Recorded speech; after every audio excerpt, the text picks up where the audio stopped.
Salut Victor. Salut Sarah. Tu veux des baklava? Ah oui, je veux des baklava. C'est très connu en Turquie, les Turcs adorent manger des baklava. Oui. Et tu veux combien de baklava? Je veux 2 baklava. Prends 3 baklava. Allez, c'est parti, je prends 3 baklava. Mais au fait Victor, pourquoi est-ce qu'on répète baklava, baklava? Je sais pas. On peut utiliser le pronom un. Ah bah oui, pourquoi pas. Très bonne idée. Allez, on vous explique.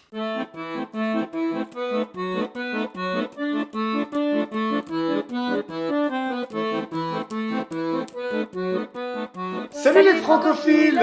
Salut Victor. Salut Sarah. Alors, on va reprendre notre petit dialogue du début, mais on va remplacer les baklava par le pronom en. Oui, parce que ça sert à ça en fait, le pronom en. Ça sert à ne pas répéter la même chose. Alors c'est parti, on reprend notre dialogue et on remplace les baklava par en. Salut Sarah. Tu veux des baklava? Ah oui, j'en veux. C'est très connu en Turquie, les Turcs adorent en manger. Et tu en veux combien? J'en veux 2. Allez, prends-en 3. Allez, j'en prends 3. Oh là là, c'est vraiment beaucoup plus simple comme ça. Bah oui, comme ça on ne répète pas baklava, on utilise le pronom en et on sait de quoi on parle. Exactement. Mais comment ça marche alors? Alors c'est très facile. Le pronom en va remplacer un nom qui commence par un article indéfini, partitif ou par un verbe avec la préposition de. Intéressons-nous maintenant au pronom en quand il s'utilise avec des articles indéfinis, un, une ou des. Par exemple, Sarah, tu veux un macaron? Oui, j'en veux. Ou alors, Non, je n'en veux pas. tu manges une glace? Oui, j'en mange. Ou alors, Non, je n'en mange pas. Sarah, tu as une moto? Oui, j'en ai une. Ou alors, Non, je n'en ai pas. très bien Sarah. Maintenant, l'utilisation du pronom en avec les articles partitifs. Donc du, de la, de, l'apostrophe, des. Il reste du clafoutis? Oui, il en reste. Ou bien, Non, il n'en reste pas. tu as de l'argent? Oui, j'en ai. Ou Non, je n'en ai pas. tu manges de la viande? Oui, j'en mange. Ou Non, je n'en mange pas. et est-ce que tu as des amis à Istanbul? Oui, j'en ai beaucoup. Ou Non, je n'en ai pas beaucoup. donc on remarque ici que quand il y a une quantité comme beaucoup de, un peu de, la quantité doit être ajoutée à la fin de la phrase. Exactement. Alors, comme vient de le dire Sarah, avec le pronom en, parfois, on peut ou on doit préciser la quantité. Par exemple, si je dis « il y a des œufs dans le frigidaire », Oui, il y en a. voilà, Sarah me dit qu'il y a des œufs dans le frigidaire, mais il y a combien d'œufs? Je ne sais pas. Elle pourrait me dire Oui, il y en a 6. « voilà, il y a 6 œufs dans le frigidaire Ou bien, un autre exemple, tu as des frères et sœurs? ». Oui, j'en ai. Et si tu veux préciser la quantité? Eh bien, j'en ai 4. J'ai 2 frères et 2 sœurs. Très bien.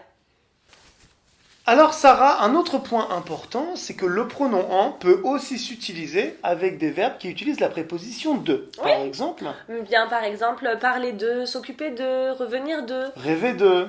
Alors, prenons quelques exemples. Tu rêves de cette moto? Donc tu rêves de quoi? De cette moto, tu en rêves. Exactement. Tu te souviens de ce poème? Tu te souviens de quoi? De ce poème, tu t'en souviens. Tu parles de ce sujet? Tu parles de quoi? De ce sujet, tu en parles. Exactement. Ou alors, elle s'occupe de son fils, ça donne? Elle s'en occupe. Exactement. Attention, le pronom en, par contre, il ne peut pas remplacer une personne. Exactement. Par exemple, si je te dis tu parles de Sarah? Oui, j'en parle? Non, Ça marche pas. Non, il faut dire je parle d'elle. voilà.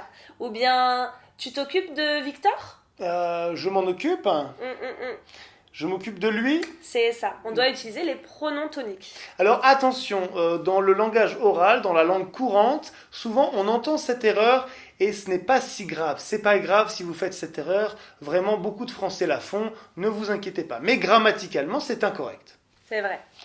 Alors pour finir, pour voir si vous avez bien compris, on va faire un petit jeu avec des devinettes et on va utiliser les pronoms en.